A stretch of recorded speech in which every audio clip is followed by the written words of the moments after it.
Ang mga mag-aaral mula sa prestihiyosong St. Clair's College para sa mga babae sa London ay nalaman na ang lugar para sa kanilang International Exchange Program sa pagkakataong ito ay ang Pilipinas. Ang balitang kumalat sa silid-aralan ay hindi hiyawan ng kagalakan kundi isang malakas na tunog ng pagtutol. Narinig ko na ang Pilipinas ay marumi. Baka magkasakit tayo, sabi ng mga mag-aaral sa pag-aalala. Ito ay resulta ng direktang karanasan ng isa nilang kaibigan na lubhang nakaapekto sa kanilang pananaw. Ang mga estudyanteng babae sa mataas na paaralan na walang kasiglahang lumipad patungo sa Pilipinas ay nakatagpo ng nakakagulat na tanawin sa isang pampublikong banyo sa gitna ng Greenbelt Ayala Center. Ano nga ba ang nangyari doon? Anong pangyayari ang naganap sa Ayala Center? Subaybayan natin. Ang mga mag-aaral sa marangal na St. Clair's College sa London na nakasuot ng kanilang tradisyonal na uniforme ay nag-aaral ng masigasig araw-araw. Karamihan sa kanila ay nagmula sa mga pamilya na may magandang kinabukasan. Isang araw, inihayag ng paaralan na ang destinasyon ng International Exchange Program ay ang Pilipinas. Sa sandaling iyon, nagbago agad ang atmosfera sa silid-aralan. Hindi ba't ang Pilipinas ay medyo hindi malinis, ma'am? Bakit kailangan nating pumunta sa ganoong lugar? Isang tinig ang lumabas mula sa unahan ng silid-aralan. Ang nagsalita ay si Isabel, isang mag-aaral na may napakahusay na grado, mataas na pagtingin sa sarili at sentro ng atensyon ng buong paaralan. Pagkatapos, maraming mag-aaral sa paligid niya ang nagsimulang magpakita ng pagtutol. Paano kung magkasakit tayo? Mapagkakatiwalaan ba ang kalinisan doon? Bakit kailangang Asya? Sa Europa man lang sana. Ang pinili, patuloy na umalingaw-ngaw ang mga reklamo. Ang matinding pagtutol ng mga mag-aaral ay may pinagmulan. Ito ay dahil ibinahagi ni Emily, ang kanilang kaklase, ang kanyang direktang karanasan sa isang bansa noong bata pa siya. Si Emily ay nanirahan sa Tsina sa loob ng 2 taon dahil sa trabaho ng kanyang ama bilang isang diplomat. Ang mga alaala noong panahong iyon ay hindi nakakatuwa para sa kanya. Ang buhay sa Tsina na isinalaysay ni Emily ay puno ng patuloy na cultural shock. Una, sa bus na kailangan niyang sakyan, inaagawan ng matatanda ang upuan at hindi kailanman nagbibigay daan sa kanya kahit bata pa siya.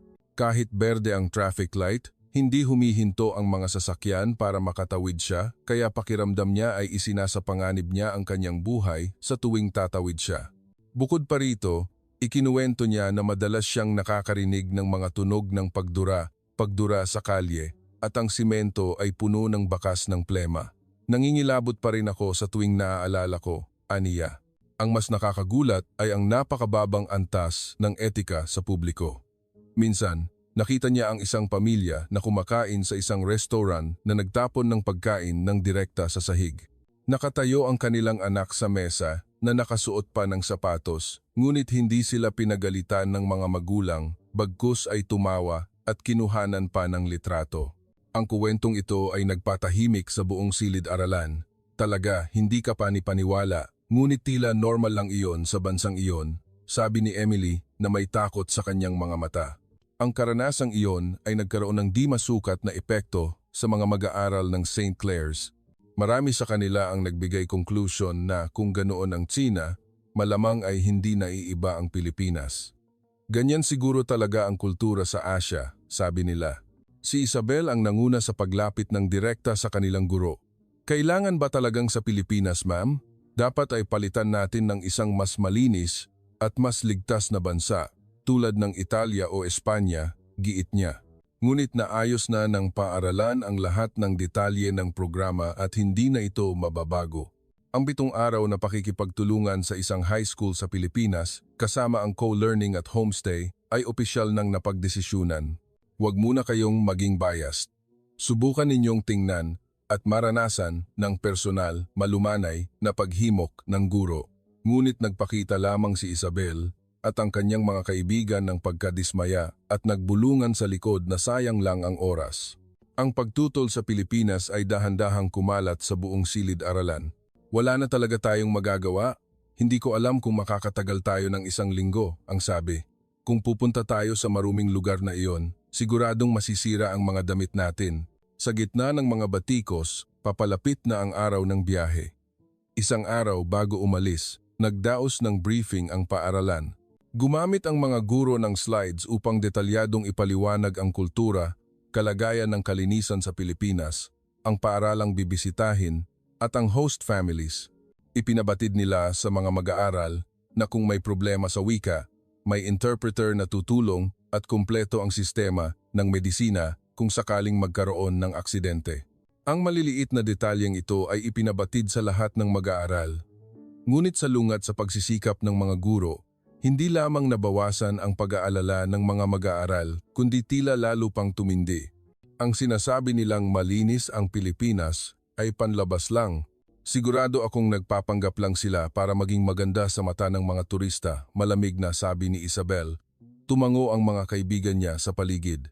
Sa huli, Asya pa rin ang Asya. Hindi natin ito maaaring sukatin gamit ang pamantayan ng Europa o Amerika. Lalo pa itong pinatindi ni Emily nang sinabi niya, "Nakita ko sa China, ang basahan na ginagamit nila sa pagpunas ng mesa ay ginagamit din sa pagpunas ng sahig at pagkatapos ay ibabalik ulit sa mesa." Sobrang nakapandidiri.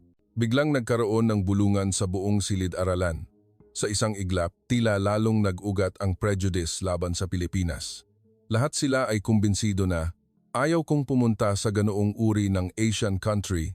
Pagkatapos ng klase, isang araw bago umalis, nagtipon si Isabel at ang kanyang mga kaibigan sa isang upuan sa hardin ng paaralan para sa huling pulong ng paglalabas ng saloobin. Alam ko na lang sana, nag-summer camp na lang ako. Ang pagtingin sa mga art museum sa France, kumpara sa pagpunta sa Pilipinas, ay parang langit at lupa, sabi ni Eleanor. Tumango ang ibang miyembro bilang pagsang-ayon. Hindi ko maisip na magsuot ng uniforme sa ganoong mainit at maumidong klima. Siguradong maraming insekto. Arj, nakakainis. Sa gitna ng sitwasyong ito, si Emily lamang ang hindi nagsalita. Hindi pa siya nakakapunta sa Pilipinas. Ngunit dahil malapit ito sa China, naisip niya na magiging magkatulad lang ang mga ito. Walang emosyon ang kanyang mukha. Siguro, dahil may direkta siyang karanasan, ayaw na niyang magsalita pa. Dumating ang araw ng biyahe. Sa boarding gate, kitang-kita ang pagbubuntong hininga ng mga mag-aaral. Ngunit pagdating nila, agad nilang naramdaman ang pagkakaiba. Pagbaba pa lang nila sa Ninoy Aquino International Airport, NAIA, ang tanawin na bumungad sa kanila ay lubhang naiiba sa kanilang naisip. Ang sahig ay makintab na parang bagong polish na marmol. Ang hangin sa loob ng paliparan ay presko at walang masamang amoy. Ang mga karatula at anunsiyo ay maayos na nakalagay. Lahat ng empleyado ay magalang at sa tuwing magkakasalubong sila, bahagya silang yumuyuko bilang pagbati. Sa baggage claim area, walang nag-uunahan. Lahat ay nakatayo at naghihintay ng tahimik. Nakaramdam si Isabel ng pagkalito. Hindi ko inakala na ganito kaayos, bulong niya sa sarili. Ngunit agad siyang umiling. Ang paliparan ay mukha ng bansa. Siyempre, kailangan nilang linisin iyan para sa mga turista. Pagdating sa lungsod, doon natin makikita ang totoong mukha. Nang sabihin niya iyon, tumango ang kanyang mga kaibigan sa paligid ng may pag-aalala at pagsang-ayon. Tama, huwag tayong magpapadala.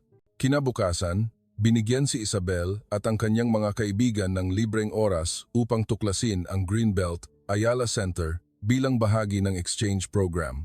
Ikalawang araw ng kanilang pananatili, nagtungo ang mga mag-aaral mula sa St. Clair's sa gitna ng Greenbelt.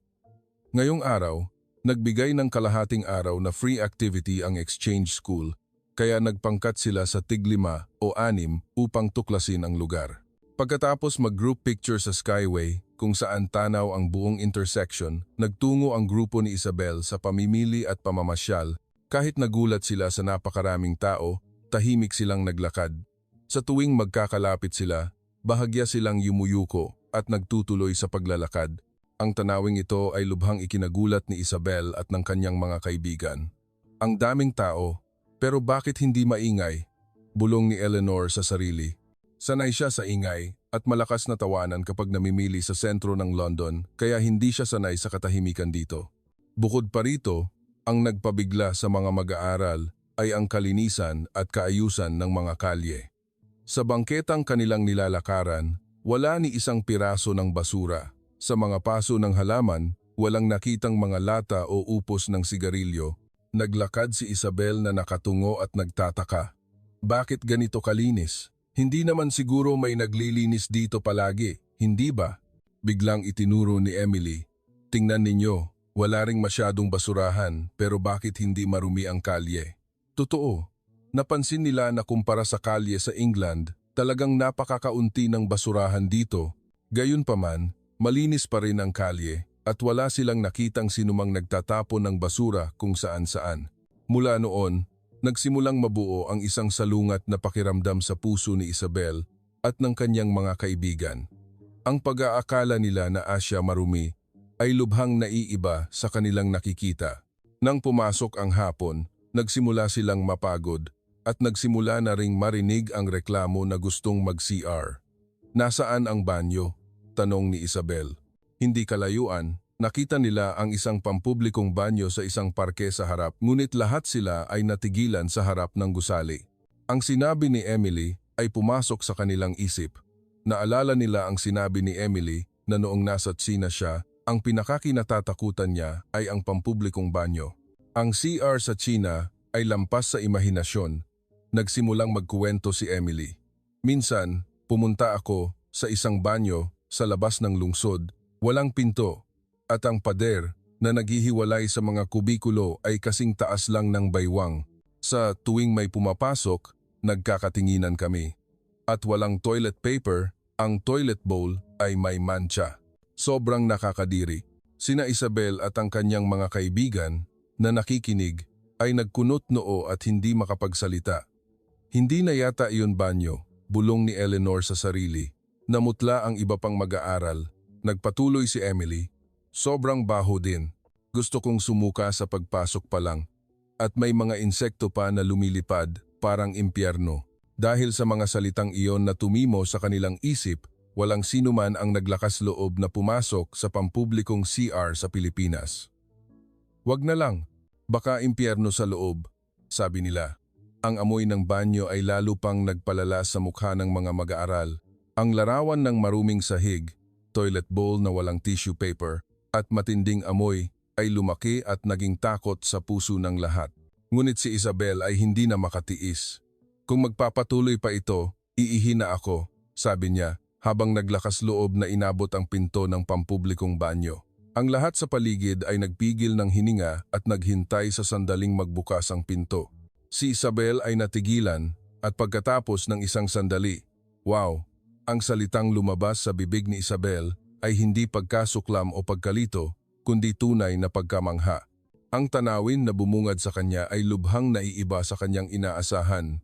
Dahil pampublikong banyo ito sa Pilipinas, inihanda niya ang sarili na makakita ng toilet bowl na puno ng mancha, kalat-kalat na tissue paper sa sahig, at lugar na umaalingasaw sa masamang amoy. Inihanda niya ang sarili na buksan ang pinto patungo sa impyerno, ngunit ito ay isang malinis at tahimik na espasyo. Ang sahig ay makintab na parang bagong wax. Wala ni isang piraso ng basura. Ang puting fixture ay malinis, ang salamin ay walang mancha, at ang pader at sahig ay kumikinang na nagbigay ng pakiramdam na parang isang marangyang banyo sa hotel. Ang mas nakakagulat pa, may 2 rolyo ng toilet paper na maayos na nakalagay. Mayroon pang mahinang amoy ng air freshener na nagbigay ng nakaka-relax na atmosfera. Pumasok si Isabel nang may pag-aalinlangan at isinara ang pinto. Hindi ka panipaniwala. Nananaginip ba ako? Patuloy siyang nagbulong sa sarili. Nang umupo siya sa toilet seat, hindi lang niya naramdaman ang lamig kundi nalaman din niya na ang upuan ay komportable at mainit. Ang init, bulalas niya nang hindi sinasadya. Hindi niya inakala na ang isang pampublikong banyo ay magkakaroon ng heated seat, isang bagay na imposible sa kanyang isip.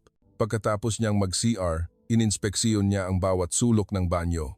Mayroon doong hand dryer, hand paper, at cleaning checklist na nakalagay kung saan nakatala ng detalyado ang huling petsa ng inspeksiyon at pangalan ng naglinis. May nagbabantay dito araw-araw? Bulong ni Isabel sa sarili. Sa loob ng CR, saang sulok man siya tumingin, maayos at malinis ito. Hindi niya maiwasang tumingala sa kisame at bumuntong hininga ng mahina. Ito ay isang pagkabigla na lampas sa inaasahan, hindi takot, kundi isang kakaibang pakiramdam na pinaghalong paghanga at pagkalito. Nang lumabas siya sa banyo, agad siyang nilapitan ng mga kaibigan na naghihintay sa labas. Kamusta? Okay lang ba sa loob? Sobrang baho, hindi ba? Ang sahig? Ngunit si Isabel ay natigilan na may bahagyang pagkalito sa mukha at umiling. Hindi. Sa katunayan, sobrang nakakagulat ang kalinisan, mas malinis pa siguro sa banyo namin sa bahay. Ang mga salitang iyon ay nagpatahimik sa mga babae sa paligid. Seryoso ka, Isabel? Tanong ni Eleanor nang may pagtataka. Tumango si Isabel nang seryoso. May amoy air freshener pa. Mainit ang toilet seat, makintab ang sahig, kumpleto ang tissue paper, at perpekto ang sink. Nag-aalala ako bago pumasok, pero nag-alala lang pala ako.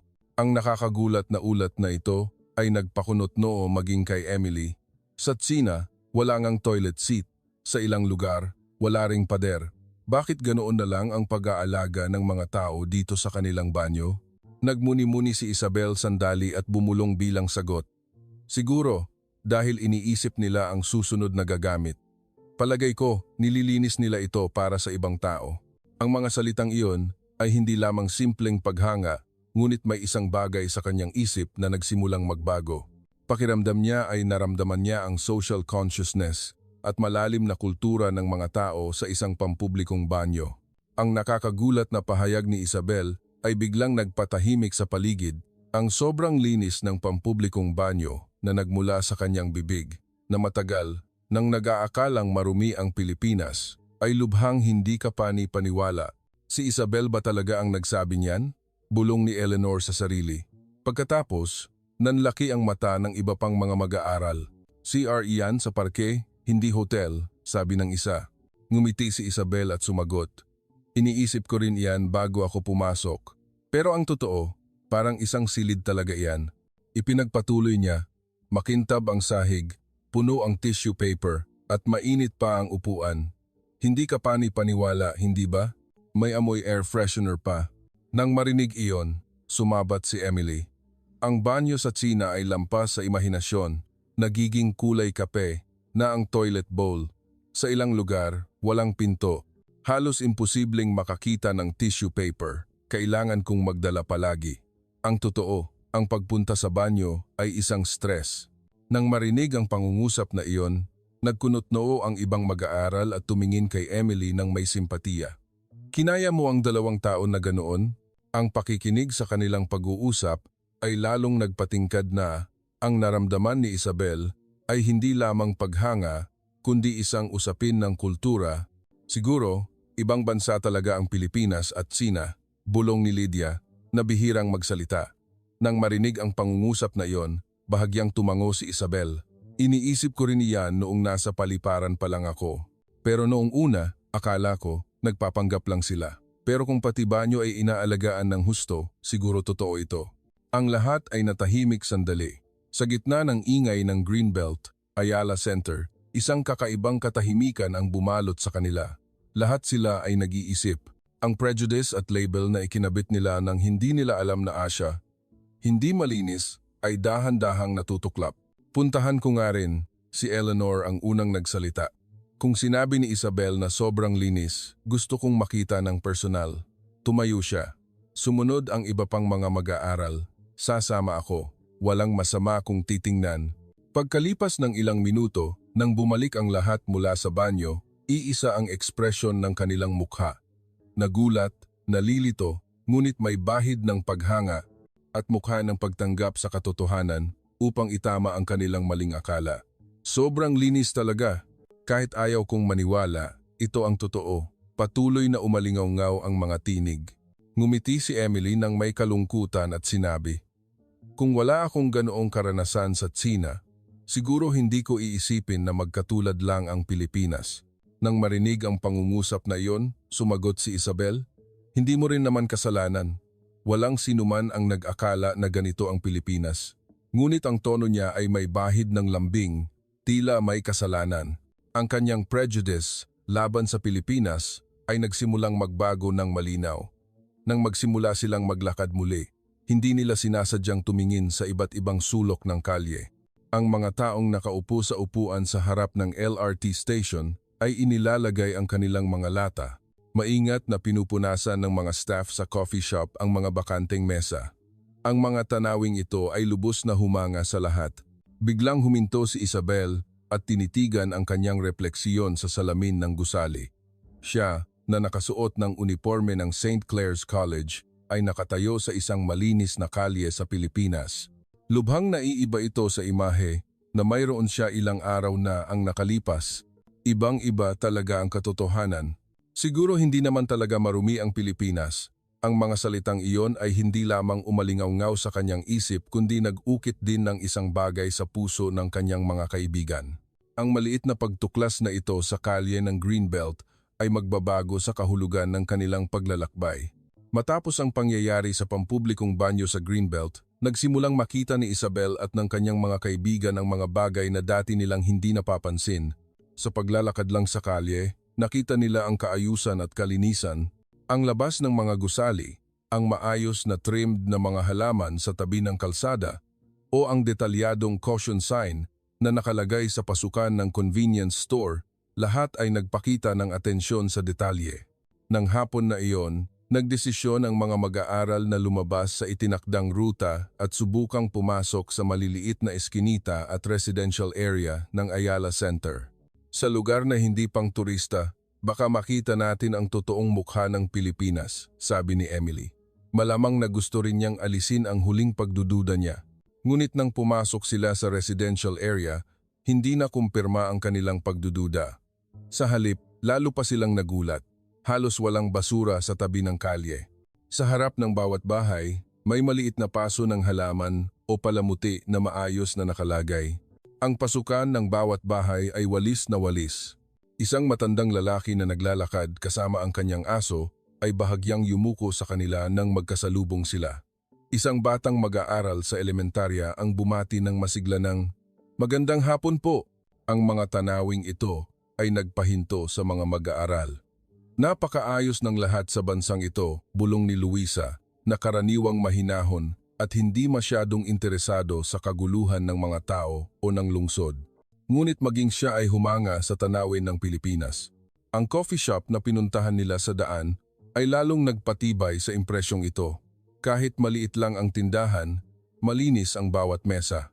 Agad na kinokolekta ang mga ginamit na plato at tasa, magiliw silang sinalubong ng mga staff, at mayroon ding menu na nakasulat sa Ingles. Kinuha ni Isabel ang iced coffee na in-order niya at napansin niya na maging ang ilalim ng baso ay punas na punas. Pati ba ang maliliit na detalyeng ito? Bulong niya sa sarili. Pagkatapos, bumalik ang mga mag-aaral sa LRT, MRT station upang bumili ng token at sumakay. Pag-akyat pa lang nila sa platform, muli silang nagulat. Walang basura sa sahig. Maayos na nakatayo ang mga tao at naghihintay sa tren. Kahit abala sila sa kanilang mga cellphone, walang sinuman ang sumingit sa pila. Lubhang naiiba ito sa subway sa London. Ang galing! Ang katahimikan na ito ay hindi ka panipaniwala, sabi ni Emily. Tumango si Isabel bilang pagsang-ayon. Kung sa England yan, may sisigaw, magrereklamo at magmumura. Pero dito, walang sinuman ang nagpapakita ng inis. Lahat ay sumusunod sa mga patakaran ng natural.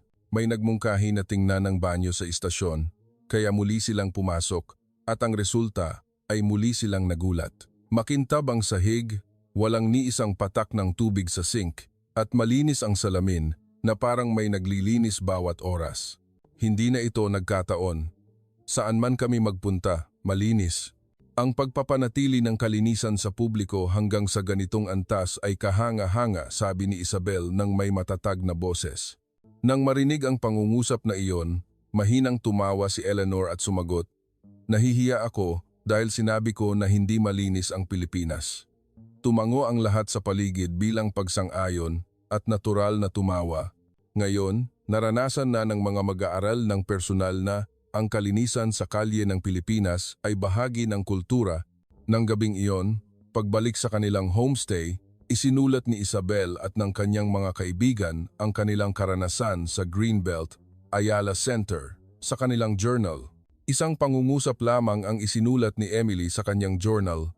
Ang China at Pilipinas ay lubos na magkaibang bansa. Ang pananatili sa Pilipinas ay umabot na sa kalahati. Sa ikatlong araw, ang mga aktibidad sa umaga ay inilaan para sa host family.